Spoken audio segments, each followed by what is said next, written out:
Shalom bien-aimés dans le Seigneur, je suis le bishop Matola, depuis Pointe-Noire, République du Congo. Je suis le visionnaire de l'Assemblée des amoureux de Jésus-Christ. Alors, si nous sommes là, ce jour, il y a eu une question qu'on nous a posée sur le mariage. Et cette question nous dit, est-ce qu'il est prudent pour un chrétien de se marier avec un non-chrétien? Voilà. Ou est-ce qu'il est prudent pour une chrétienne de se marier avec un non-chrétien? Bien-aimé dans le Seigneur, c'est une question qui suscite beaucoup d'explications,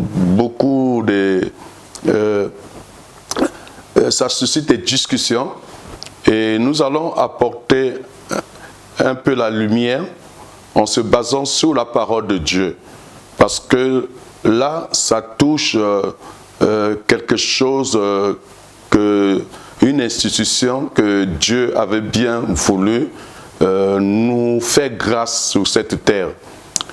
Vous saviez, la Bible nous dit dans le livre de Genèse, chapitre 2, verset 18, qu'il n'est pas bon que l'homme soit seul.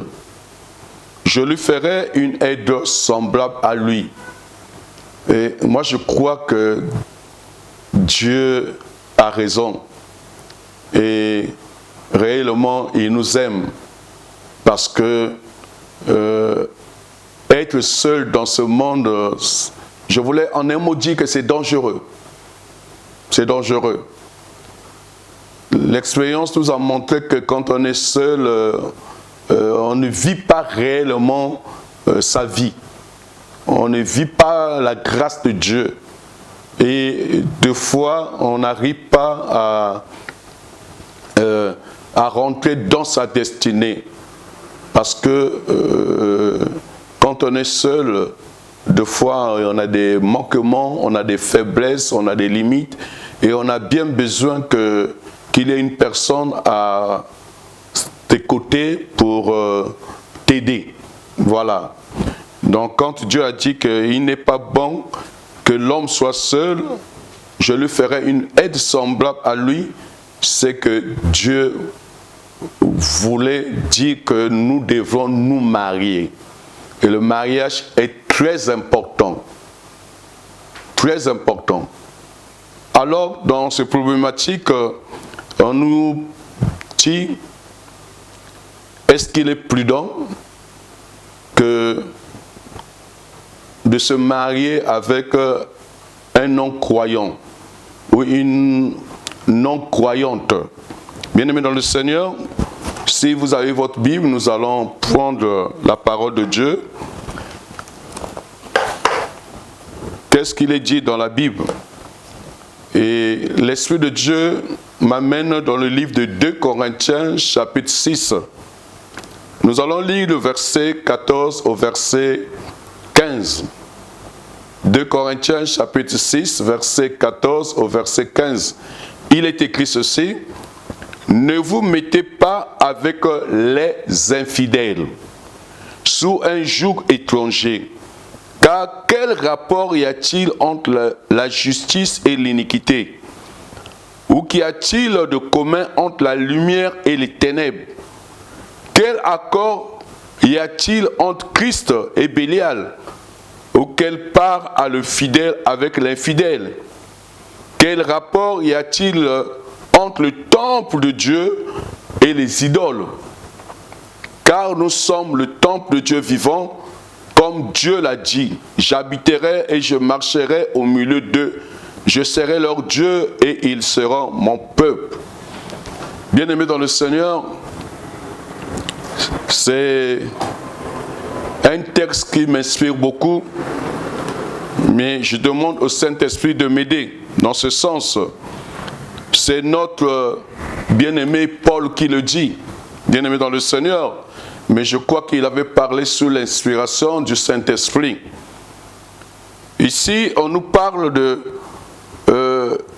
c'est un conseil, hein, comme tout conseil, c'est à prendre ou à laisser. Voilà. Ici, on nous dit, on nous conseille, ne vous mettez pas avec les infidèles sous un joug étranger, car quel rapport y a-t-il entre la justice et l'iniquité, ou y a-t-il de commun entre la lumière et les ténèbres? Bref, on nous conseille, on conseille à un chrétien de ne pas s'engager avec un non-chrétien. On conseille à un croyant, quelqu'un qui croit en Dieu, de ne pas s'engager avec une personne qui ne croit pas en Dieu. Bien-aimé dans le Seigneur, je ne vais pas être long. Tout simplement, il est écrit ceci, que deux personnes ne peuvent pas marcher ensemble sans se convenir. Voilà. Et être croyant, être chrétien, c'est un engagement. C'est toute une vie, bien-aimé dans le Seigneur. Et quand tu t'engages aussi avec quelqu'un, surtout dans le mariage, vous formez une seule personne, comme on l'a dit dans Genèse 2, comme on l'a lu dans Genèse 2, verset 18, qu'il n'est pas bon que l'homme soit seul, je lui ferai une aide semblable à lui. Et il est écrit encore dans le livre de Genèse que l'homme quittera son père et sa mère, s'attachera à sa femme, les deux devenant une seule chair. Ça veut dire que quand on s'engage dans le mariage, on devient une seule chair, autrement dit une même personne. Autrement dit, vous devez marcher, bien aimé dans le Seigneur, dans le même sens. Vous devez prendre la même direction. Si vous allez à gauche, bien aimé, si un va à gauche, s'engage à aller à gauche, l'autre aussi doit le suivre à gauche. Si un va à droite, l'autre doit le suivre à droite. Il n'y a pas à dire que non, moi, je vais à gauche, toi tu vas à droite. Autant comme toi tu vas à droite, moi je vais à gauche. Ça ne marche pas, bien-aimé dans le Seigneur. Et Paul, là, a expliqué cela, a conseillé, pour ne pas qu'un chrétien puisse s'engager avec un non-chrétien. Pourquoi, bien-aimé dans le Seigneur? Parce que si vous le faites, personne ne va s'opposer à cela. Personne ne va vous interdire de se marier. Le mariage, c'est bon. Souvent, ce sont les sentiments qui nous amènent dans le mariage. J'espère que ce n'est pas aussi l'impudicité. Mais, bien-aimé dans le Seigneur, si tu tombes amoureux d'une personne et que tu veux former un foyer avec la personne, c'est une bonne chose. Comme je disais au début, et il est écrit aussi que deux valent mieux que un. Mais le problème, bien aimé dans le Seigneur, si l'autre ne croit pas à ton Dieu, ou si toi tu ne crois pas à son Dieu, il y aura ce que les Blancs appellent une incompatibilité d'humeur. Il y aura une incompatibilité d'humeur. Ça veut dire quoi? Vous allez vivre une vie où vous n'allez pas vous comprendre. Il y aura l'incompréhension, bien aimé dans le Seigneur. Vous n'aurez pas la même manière ou la même lecture de voir les choses. Vous n'aurez pas la même lecture ou de résoudre des problèmes qui pourraient arriver dans votre foyer, bien aimé dans le Seigneur. Parce que nous, les croyants, nous savons que la solution des problèmes qui nous arrivent se trouve à Dieu. Mais si l'autre ne considère pas, ou il n'a pas la même foi que toi, il va s'opposer à ce que tu vas lui dire. Même si c'est ton Dieu qui l'a dit, même si c'est ton pasteur, même si c'est la Bible qui le dit. Bien-aimé dans le Seigneur. Donc, ça va amener des contradictions inutiles à la maison. Bien-aimé dans le Seigneur. Ça va amener des contradictions. Et aussi, Bien-aimés dans le Seigneur, il y aura des moments que, surtout pour nos bien-aimés, je voulais parler des femmes, donc des chrétiennes, si le mari ne plie pas. La Bible dit que le mari est le chef de la maison. Donc le chef, bien-aimé dans le Seigneur du foyer, c'est le mari. Mais toi, madame, tu es chrétienne et des fois tu sers Dieu déjà. Tu t'es engagé à servir Dieu dans une église et tu tombes amoureuse d'un homme. Vous vous mariez et l'homme ne plie pas comme toi. Au début, l'homme va accepter, hein, il va accepter que même si tu plies, il n'y a pas de problème, même si tu es chrétien, il n'y a pas de problème. Mais à un moment donné, à la maison, après le mariage, c'est lui le chef. C'est lui le chef et il va imposer sa manière de vivre à la maison.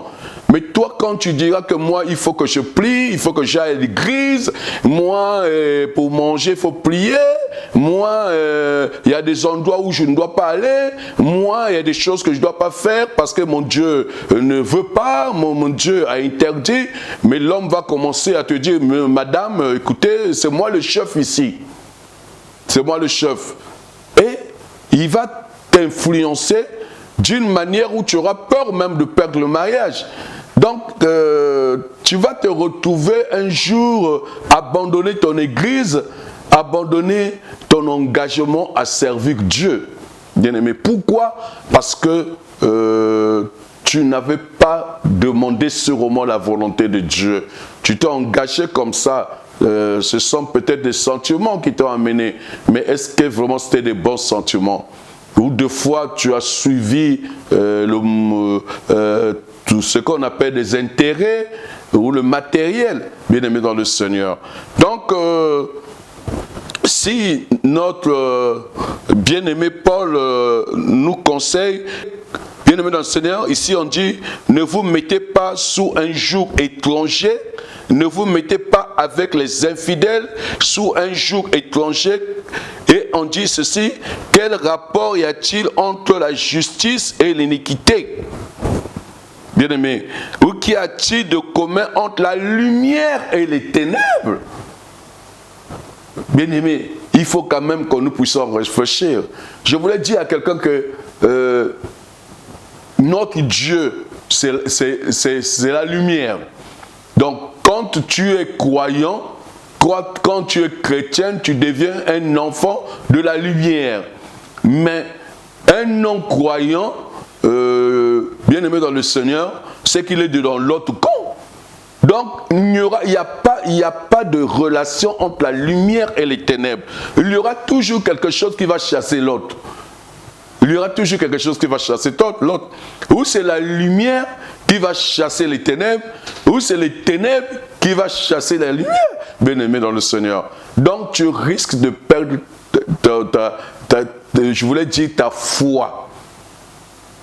Pourquoi? Parce que tu t'es engagé avec une personne qui ne croit pas comme toi, qui ne croit pas à ton Dieu, bien-aimé dans le Seigneur. Donc tu dois réfléchir parce que de toutes les façons, des couples comme ça, souvent ça amène à des séparations. Souvent ça amène à des séparations, à des divorces. Malheureusement, ce sont les enfants qui subissent des conséquences. Voilà, c'est comme aussi, puisque nous sommes dans le ministère de la délivrance et la restauration des chrétiens, donc nous sommes dans le combat spirituel, bien aimé dans le Seigneur, avant de s'engager dans un mariage, parce que ne parlons pas seulement des chrétiens, des non-chrétiens, croyants, non-croyants, parce que quelqu'un peut te dire que moi aussi je prie, mais je t'aime, je veux que nous puissions nous marier. Mais pose-toi la question, demande à Dieu, quel est son état d'âme? La Bible est claire dans le livre de Jérémie chapitre 33, toi, invoque-moi, je te répondrai. Je te montrerai des choses cachées que tu ne connais pas. Bien aimé, le mariage c'est toute une vie. Tu ne peux pas t'engager dans le mariage avec quelqu'un que tu ne connais pas son état d'âme. Voilà. Je dis souvent, ce n'est pas tout le monde qui s'appelle, qui se dit chrétien, qui sont réellement des enfants de Dieu. Ce n'est pas tous ceux qui disent croyants qui sont réellement des enfants de Dieu. Nous les voyons dans les églises, bien-aimés. Il y a des sorciers, il y a des sirènes, il y a des magiciens, il y a des féticheurs qui viennent au nom de Dieu.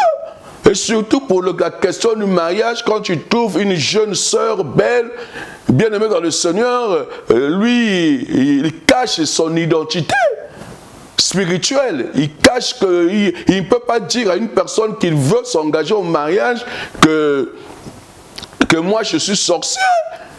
Voilà. Que moi je pratique la magie, que moi je suis la femme ne va pas dire à un homme, surtout s'il trouve que cet homme-là a des moyens, que moi je suis sirène, que j'ai l'esprit des eaux en moi, ou j'ai des choses du village en moi. C'est compliqué, bien aimé dans le Seigneur. Alors, on s'engage à un mariage, mais si tu n'as pas demandé la volonté de Dieu, si tu n'as pas demandé les signes à Dieu, parce que Dieu parle tantôt d'une manière, tantôt d'une autre, bien aimé dans le Seigneur, et tu t'es déjà engagé, le mariage, comme on dit, le mariage soit honoré de tous, il y a eu déjà la dot, il y a eu l'état civil, on t'a mis déjà l'alliance, il y a déjà, le pasteur a déjà béni, tu es dans le foyer, mais tu vas faire quoi? Quand l'autre va commencer à te montrer la face cachée, sa vraie identité, mais tu vas supporter. Et tu vas te dire, ah, mais je ne savais pas que je m'étais engagé avec un sorcier. Mais il est déjà là. Ah, une sorcière, mais elle est déjà là. Ah, un magicien, mais le magicien est là.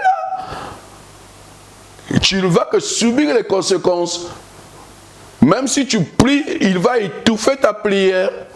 Bien-aimé, il faut vraiment que tu sois quelqu'un qui a la grâce de Dieu, pour que tu puisses amener l'autre à se convertir.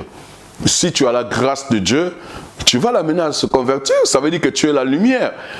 Et comme la lumière dissipe les ténèbres, ce qui est en toi va dissiper les ténèbres. Mais sinon, il y aura un combat spirituel dans votre foyer. Voilà, bien aimé dans le Seigneur, ce que je peux apporter comme lumière là-dessus. Et je crois peut-être répondre à certaines questions. Sinon, je crois qu'on va continuer à répondre à vos préoccupations. Que Dieu vous bénisse. Shalom.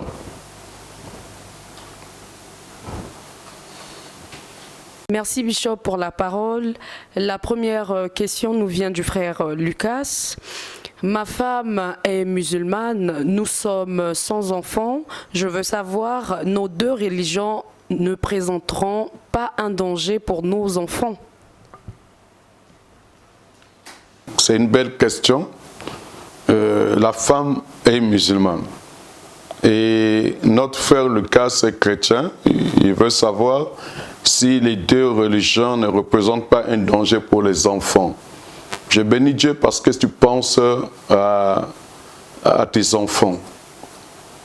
Tu penses à tes enfants. Sincèrement, bien-aimés dans le Seigneur, nous devons faire très attention, surtout pour l'avenir de nos enfants. Moi, je crois que nous pouvions prendre la parole, essayer de voir ça dans 1 Corinthiens chapitre 7. Si nous, 1 Corinthiens chapitre 7, nous pouvions lire, bien sûr, à partir du verset 12, il est écrit ceci. Aux autres, ce n'est pas le Seigneur, c'est moi qui dis. Donc c'est Paul qui le dit. Si un frère a une femme non croyante et qu'elle consente à habiter avec lui, qu'il ne la repudie point. Et si une femme a un mari non croyant et qu'il consente à habiter avec elle, qu'elle ne repudie point son mari. Car le mari non croyant est sanctifié par la femme et la femme non croyante est sanctifiée par le frère. Voilà. Bien-aimés dans le Seigneur, je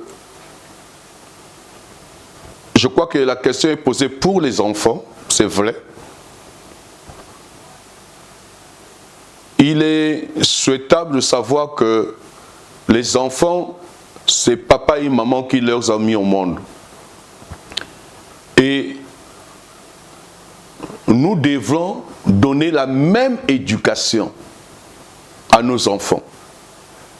Les mêmes enseignements à nos enfants. Les mêmes conseils à nos enfants. Autrement dit, nous devons transmettre à nos enfants la même foi.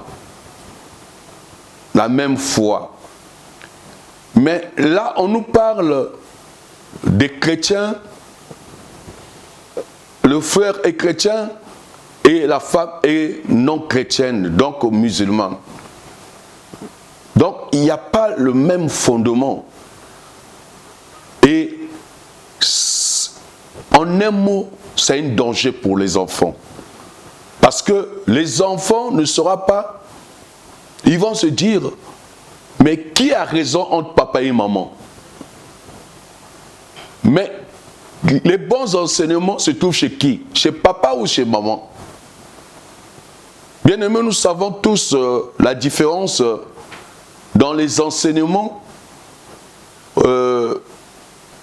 entre les chrétiens et les musulmans. Nous n'avons pas la même Bible. Donc, bien aimés dans le Seigneur, beaucoup de choses qui nous sont interdites, qui se trouvent dans notre Bible. Donc, ce qui est écrit dans la Bible qu'on nous a interdit par Dieu, peut-être que dans le Coran, ce n'est pas interdit. Et ça va embrouiller l'enfant et l'enfant va être perturbé. La faute à qui? C'est pas l'enfant. La faute, c'est papa et maman. Parce que quand ils se sont mariés, bien aimés dans le Seigneur, ils ne sont pas mariés sur le même fondement. Donc, c'est pas... je voulais pas la même fondation. Bien aimé dans le Seigneur. Voilà comment je peux répondre à cette question. En un mot, c'est un danger pour les enfants quand on n'a pas la même foi. Que Dieu vous bénisse. Voilà, la deuxième question est anonyme. Mon mari n'est pas croyant, mais il mène une bonne vie. Bon comportement. Pour le bien-être de notre foyer, que dois-je faire? Mon mari a un bon comportement, mais il a un bon comportement, il n'est pas chrétien. Mais pour moi, qu'est-ce qui dérange là? C'est parce qu'il n'est pas chrétien, il n'est pas croyant. Mais pour être chrétien, on évangélise. Donc on peut gagner le mari au Seigneur. Voilà. Il a déjà un bon comportement. Le bon comportement, ce sont déjà des signes, c'est ce que même nous cherchons, bien aimés dans le Seigneur, au niveau de l'Église. Il y a même des chrétiens qui n'ont pas de bon comportement. Voilà. Si déjà l'autre, ton conjoint a un bon comportement, c'est une bonne chose. Ça veut dire qu'il a le cœur de Dieu. Maintenant, s'il n'est pas chrétien, c'est à toi de commencer à l'évangéliser, à lui donner, à lui parler de ton Dieu. Donc, les avantages d'être un chrétien. Lui parler de Jésus-Christ, puisque là on parle de chrétiens. Bien-aimés dans le Seigneur, ce qui est important, c'est la paix. Si vous êtes en paix dans le foyer, moi je crois que ne cherche pas des problèmes, va doucement. Sois l'intercesseuse de ton mari. Prie pour ton mari. Je suis sûr que ton mari va être converti. Je suis sûr que ton mari va être converti. C'est sûr. Donc, bien-aimé dans le Seigneur, je te demande la patience. Passe des moments de prière. Tu veux que ton mari puisse être comme toi. Je suis sûr que Dieu va le toucher. Mais déjà pour moi, c'est un point positif d'avoir un mari qui a un bon comportement. Voilà. Ce que tu dois faire, c'est ce que je venais de dire, c'est de prier pour ton mari. S'il faut jeûner, tu jeûnes pour ton mari, pour qu'il puisse s'engager dans la vie chrétienne comme toi. Je ne crois pas que si tu l'invites à l'église, il va refuser. Et tout dépend aussi de ton comportement, madame. Parce que l'autre a un bon comportement, il ne prie pas. Il n'est pas chrétien. Bon, toi qui dis que tu es chrétienne là, il faut avoir un bon comportement. Parce que aussi, si tu n'as pas un bon comportement, pour lui, il va dire que moi je veux être chrétien, pourquoi? Du moment que ma femme ne se comporte pas bien, surtout si tu n'es pas soumise. Parce qu'on dit, femmes, soyez soumises à votre mari. La soumission, bien aimé dans le Seigneur, c'est une qualification d'une femme chrétienne. Donc si tu es soumise, tu aimes ton mari, tu obéis à ton mari voit que réellement tu as un bon comportement, et je crois qu'il sera chrétien aussi comme toi. Mais s'il trouve que malgré que toi tu es chrétienne, tu as un mauvais comportement, à la maison, ça sera compliqué pour lui d'être chrétien. Donc, il faut prier. Il faut que toi, madame, que tu te comportes réellement comme une chrétienne. Et dans la sanctification, tu crains Dieu, tu pries le Seigneur. Et aussi, tu essaies d'évangéliser ton mari sans le brusquer, sans te fâcher, bien aimé dans le Seigneur. C'est le Saint-Esprit qui touche, c'est le Saint-Esprit qui convertit. Que Dieu te bénisse, bien aimé dans le Seigneur. Cette question nous vient du frère Petros. J'ai une femme et des enfants, mais nous n'avons pas la même vision. Que faire? J'ai une femme et les enfants, mais nous n'avons pas la même vision. Que faire? Moi, je crois que c'est comme j'ai répondu à la question précédente. J'ai une femme et des enfants, nous n'avons pas la même vision. Quelle vision? Il faut peut-être que je sache quelle vision. Parce que si c'est une vision de faire du mal, moi je crois que l'autre va s'opposer. Mais si c'est une bonne vision et que toi tu as, qui a comme fondation la parole de Dieu, mais il faut prier. Il faut prier, il faut... je ne sais pas, la question, on ne sait pas si la personne prie ou pas. Tu as dit que le partenaire prie ou pas. Mais moi, je crois qu'il faut prier le Seigneur afin que l'autre rentre dans ta vision. Voilà. L'autre rentre dans ta vision parce que le partenaire doit soutenir la vision de l'autre. C'est comme ça que ça se passe dans la vie. Tu t'engages à quelqu'un qui te présente sa vision et si tu l'aimes, tu dois t'engager à le soutenir. Autrement dit, sa vision devient ta vision. Parce que, bien aimé, c'est le mariage. Vous devenez une même chair. Ça veut dire que Dieu peut révéler à l'autre une vision Dieu va donner à ton partenaire une vision, elle devient carrément la vision de l'autre. Et vous deux, vous devez vous soutenir. Vous deux, vous devez, c'est-à-dire travailler pour que cette vision s'accomplisse. Surtout, il ne faut pas que un de vous puisse s'opposer à la vision de l'autre. Ce n'est pas possible. On est deux, c'est pour s'entraider. On est deux pour soutenir le partenaire, donc pour soutenir l'autre.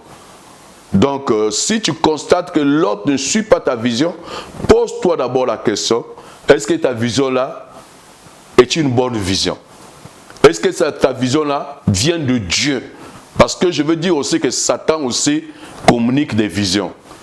Une vision qui est là pour détruire. Une vision qui est là pour dérober, donc voler. Une vision qui est là pour tuer les gens, ce n'est pas une bonne vision. Et c'est normal que l'autre puisse s'opposer à cela. Mais si c'est une bonne vision pour le bien, pour la paix, pour la joie, une bonne vision, moi je ne crois pas que l'autre va s'opposer. Et s'il ne comprend pas ta vision, il faut le faire comprendre ta vision. Par la grâce de Dieu, avec des prières, l'autre va accepter ta vision. Mais c'est toujours important que de partager afin que ta vision à l'autre, et parce qu'on parle du mariage, autrement dit, ta vision doit être la vision de ton partenaire. Que Dieu vous bénisse. On peut passer à l'autre question. La quatrième question est aussi anonyme. Quel est le danger de se marier avec un non-chrétien et quelles sont les conséquences? Quels sont les dangers de se marier avec un non-chrétien et quelles sont les conséquences? Je crois avoir répondu déjà à cette question, bien-aimé dans le Seigneur. Les conséquences, c'est l'incompatibilité d'humeur. Vous ne serez pas en paix. C'est un couple où il y aura toujours l'incompréhension. Vous n'allez pas vous entendre parce que la solution des problèmes qui arrivent à un chrétien se trouve dans la Bible. C'est ce qu'on nous enseigne à l'église, chez le pasteur. Mais si l'autre est non chrétien, il ne va pas se fier à ses conséquences. Pendant que toi, tu vas chercher la solution de la Bible, lui, il va te parler des féticheurs. Il va te parler des marabouts. Il va te dire, allons au village, allons faire des incantations au cimetière. Mais toi, un chrétien ne va jamais faire des incantations au cimetière. Donc, ça ne va pas marcher. Voilà pourquoi Paul avait dit, bien-aimé dans le Seigneur, et il nous a averti de ne pas bien faire alliance avec des non-croyants. Il nous a conseillé, bien-aimé dans le Seigneur. Le danger, c'est si vous n'avez pas la grâce de Dieu, vous allez un jour vous séparer. C'est un couple qui n'a pas une longue vie. Le danger aussi, c'est les enfants. Vous n'allez pas aider vos enfants. Les enfants ne vont pas grandir avec la même foi. Les enfants n'auront pas une bonne éducation. Ils se poseront beaucoup de questions sur vous. Le danger, c'est un couple qui va s'éclater, c'est le divorce. Hein? Souvent même, on constate par-ci, par-là des divorces, même au niveau de l'église. Mais c'est quoi? C'est parce que, bien aimé, comme on dit, il est clair, deux personnes ne peuvent pas marcher ensemble sans se convenir. Voilà, vous ne vous êtes pas convenus, vous n'avez pas la même foi. Mais vous allez continuer à vivre ensemble comment? Donc, c'est tout ça là sont des conséquences, bien aimés dans le Seigneur. Voilà ce que je peux répondre là-dessus. Je crois que j'ai déjà répondu à cette question. Merci. Cette cinquième et dernière question nous vient du frère Dieu le veut Bakala. Comment retrouver la paix dans un foyer qui a toujours des querelles après le mariage? Que faire pour ramener la stabilité dans son foyer? Voilà, c'est une belle question pour moi. Comment retrouver la paix dans un foyer qui a toujours querelle, qui a toujours des querelles? Comment retrouver la paix dans un foyer qui a toujours des querelles? Bien-aimés dans le Seigneur, d'abord c'est la prière. Parce que quand il y a des querelles, c'est qu'il y a des problèmes. Et les problèmes, c'est qu'il y a un esprit mauvais qui est là. C'est qu'il y a un esprit diabolique, je voulais parler, un démon qui est là, qui amène des problèmes. Maintenant, comment retrouver la paix? Je crois que c'est la prière. Il faut prier. Il faut prier, ramener toujours Jésus-Christ dans votre foyer. C'est Jésus-Christ qui est le prince de la paix. Et il n'y a pas de querelle, il n'y a pas de problèmes qui ne peuvent pas avoir des solutions quand vous faites intervenir Jésus-Christ de Nazareth. Jésus-Christ, c'est la lumière. Quand il y a des querelles, c'est qu'il y a des ténèbres. C'est qu'il y a quelque chose du diable dans votre foyer. Donc faites intervenir Jésus-Christ. Jésus-Christ qui est la lumière viendra dissiper les ténèbres. Et pour ça, celui qui est plus avancé que l'autre, dont le partenaire qui est plus avancé spirituellement que l'autre, doit rentrer souvent en prière, doit prier beaucoup pour son foyer, bien-aimé dans le Seigneur. Et vous allez voir que Jésus-Christ gagne toujours. La paix va revenir dans le foyer. Bon, ramener la stabilité dans le foyer, je crois que c'est la même réponse que je peux dire.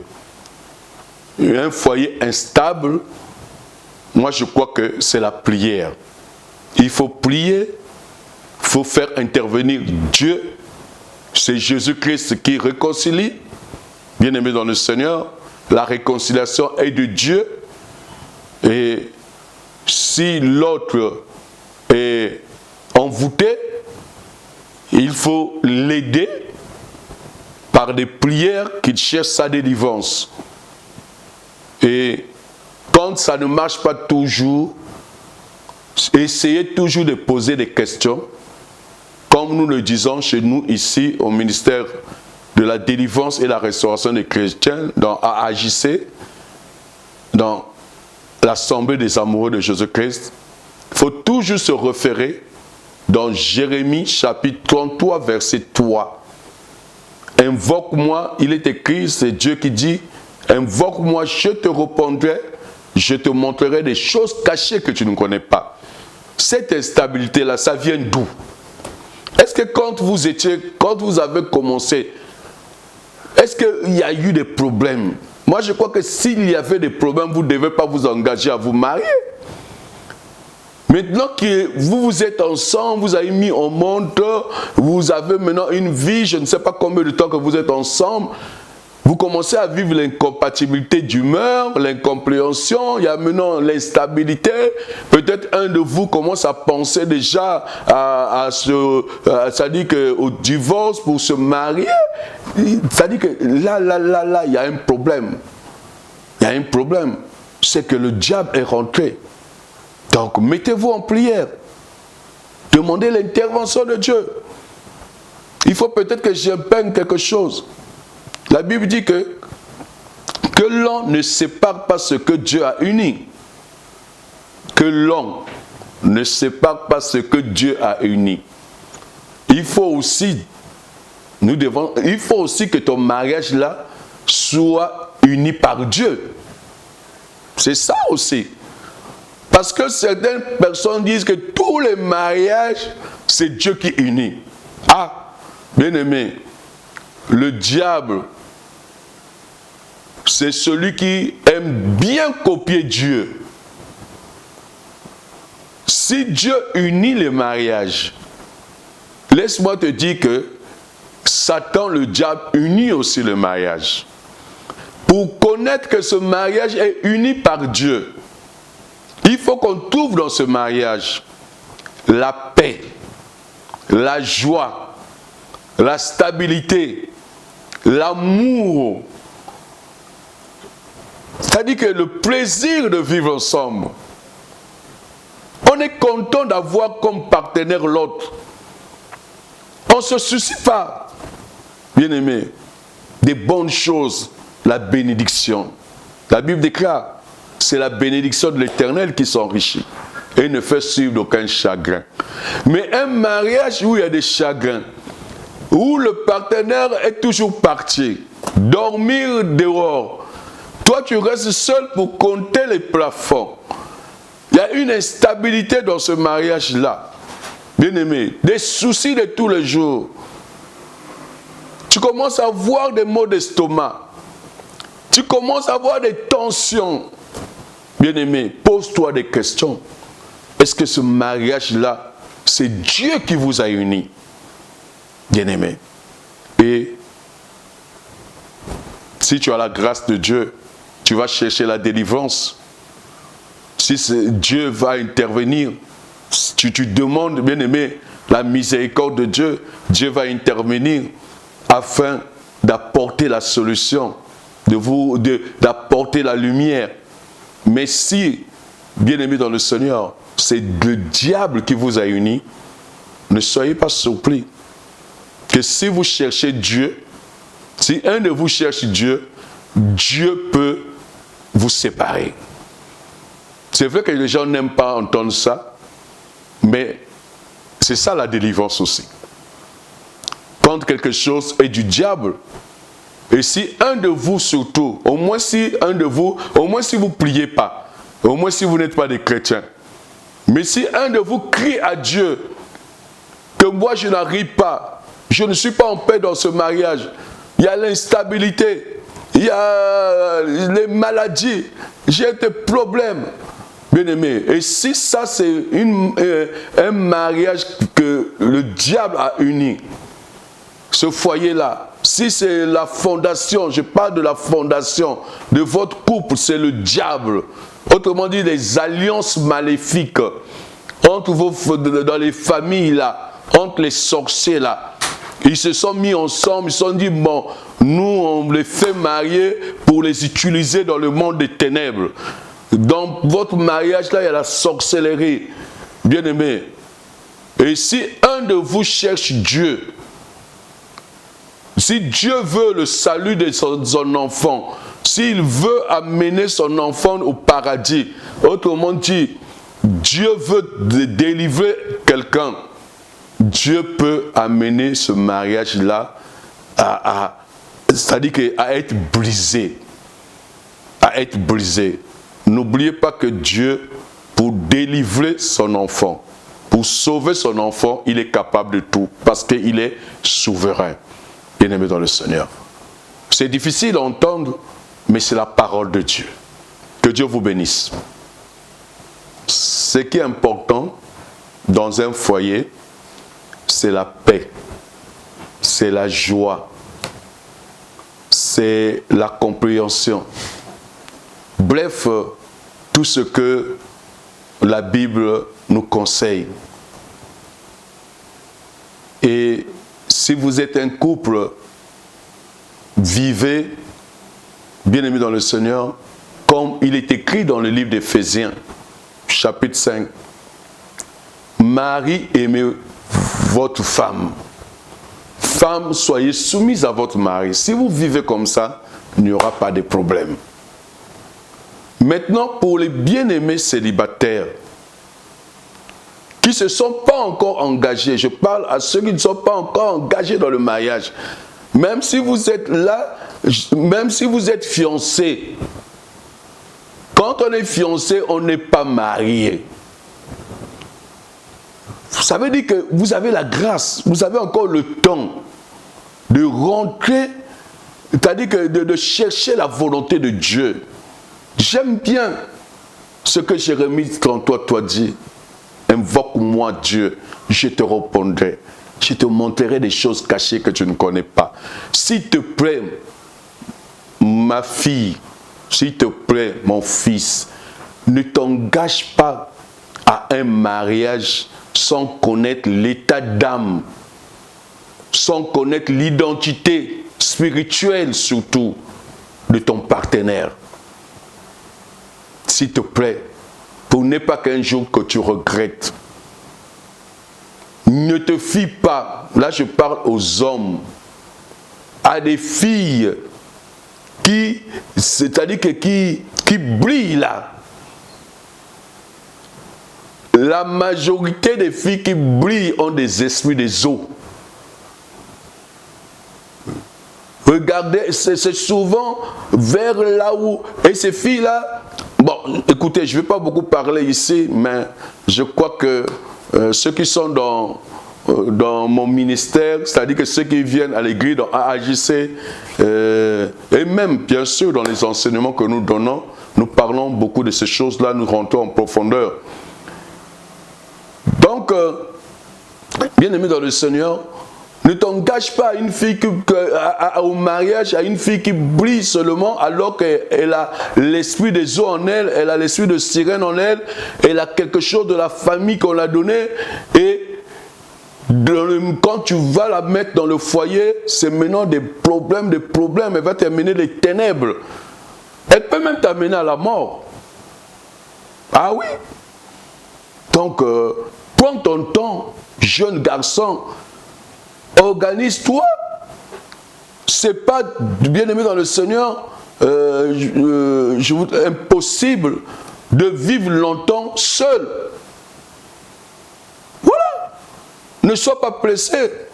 Ceux qui sont pressés là, c'est l'impudicité qui les amène à être.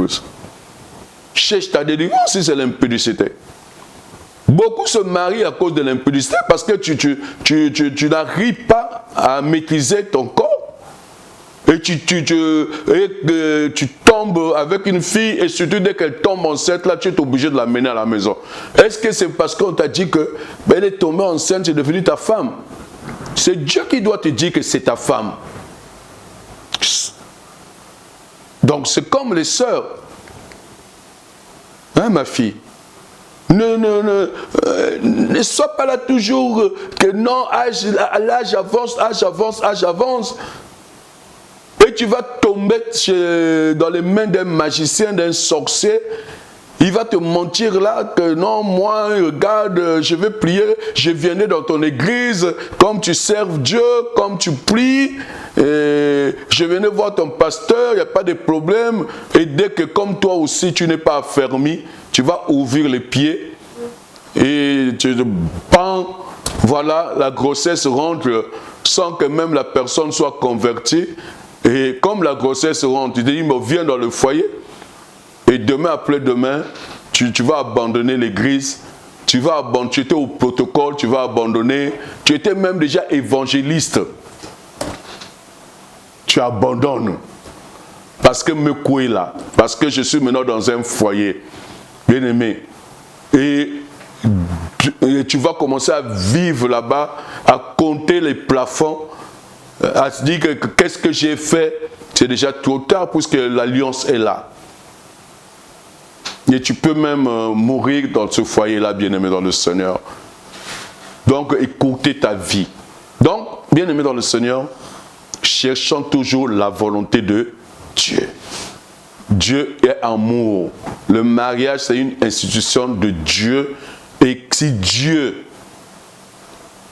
a dit que l'homme quittera son père et sa mère, s'attachera à sa femme, les deux devenant une seule chair. Et si Dieu a dit qu'il n'est pas, comme dans Genèse 2,18, qu'il n'est pas bon que l'homme soit seul, je lui ferai une aide semblable à lui, c'est que Dieu a trouvé que le mariage c'est bon. Et réellement, je vous confirme, le mariage c'est bon. Quand on est marié, on vit longtemps et on a la joie. Que Dieu vous bénisse.